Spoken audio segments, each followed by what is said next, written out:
Olá! Hoje a gente vai mergulhar de cabeça numa das questões mais profundas da vida. E vamos fazer isso olhando através das lentes de um texto muito importante lá do século XIX. Afinal, por que a gente sofre?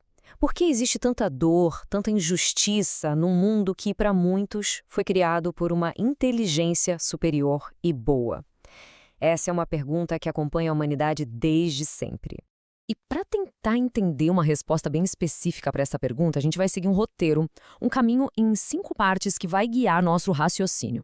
Então, para começar, vamos encarar o problema de frente. Essa aparente falta de sentido, essa aleatoriedade das dificuldades que a gente encontra na vida. E o Evangelho segundo o Espiritismo começa justamente por aí, colocando o dedo nessas feridas. São aquelas perguntas que tiram o sono, né? Por que alguns parecem carregar o mundo nas costas, enquanto outros têm uma vida tão mais fácil? E por que tanta gente boa sofre, enquanto outras pessoas, que não parecem tão corretas, prosperam? É a busca por justiça nisso tudo. É aí que o livro nos oferece o que seria uma chave, uma nova maneira de ler a realidade, que promete destravar as respostas para essas perguntas tão difíceis.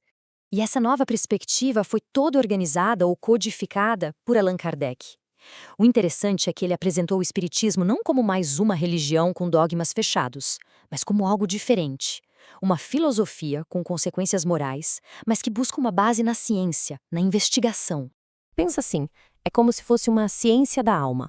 O objetivo não é só acreditar, é ir além, é investigar por meio de fatos a existência do mundo espiritual e principalmente como ele se relaciona com o nosso mundo material aqui. É uma proposta que valoriza a razão e a pesquisa acima da fé cega. E essa frase resume a base de tudo de forma brilhante. Uma fé que não tem medo de ser questionada, de encarar a lógica. A ideia é que a verdadeira convicção precisa ser forte o suficiente para dialogar com a ciência, com a razão, não importa a época. Ok, então qual é a explicação racional que o Espiritismo oferece para o sofrimento? A resposta se apoia em dois grandes pilares que se completam. O primeiro pilar é a reencarnação.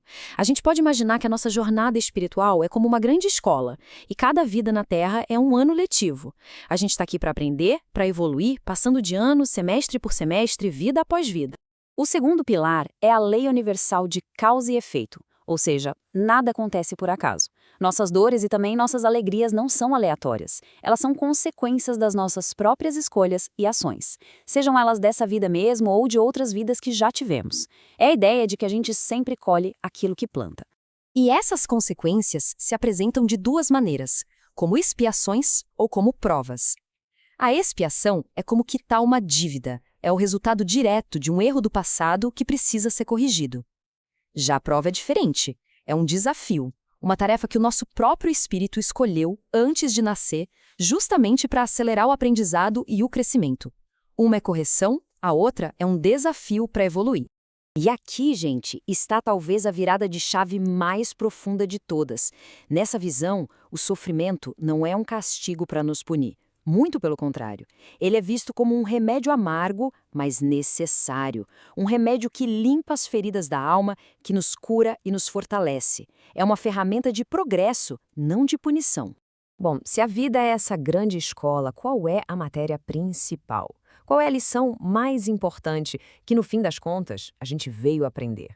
A resposta, segundo a obra, é direta, é forte e ecoa em todo o ensinamento. Fora da caridade não há salvação.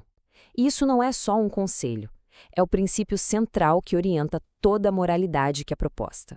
E é muito importante a gente entender o que significa caridade nesse contexto. Não se trata apenas de ajuda material, de dar dinheiro. É muito mais amplo. Como o slide mostra, é uma postura de vida.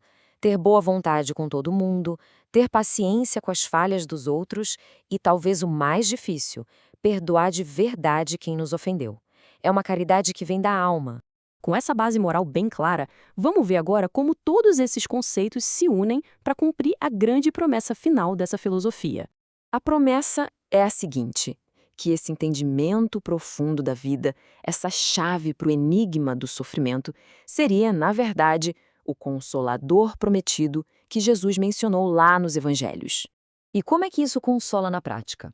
Consolida porque dá um porquê, uma causa justa e, mais importante, uma finalidade útil para cada dor. Quando se entende a razão e o objetivo do sofrimento, o desespero pode se transformar em paciência, a revolta pode virar resignação e coragem. Muda completamente a forma como se encara os desafios. E tudo isso nos deixa com uma última reflexão. E se fosse possível mudar nossa perspectiva a ponto de ver cada dificuldade não como um muro, mas como um degrau? E se cada dor fosse, na verdade, um passo para frente na nossa longa caminhada evolutiva?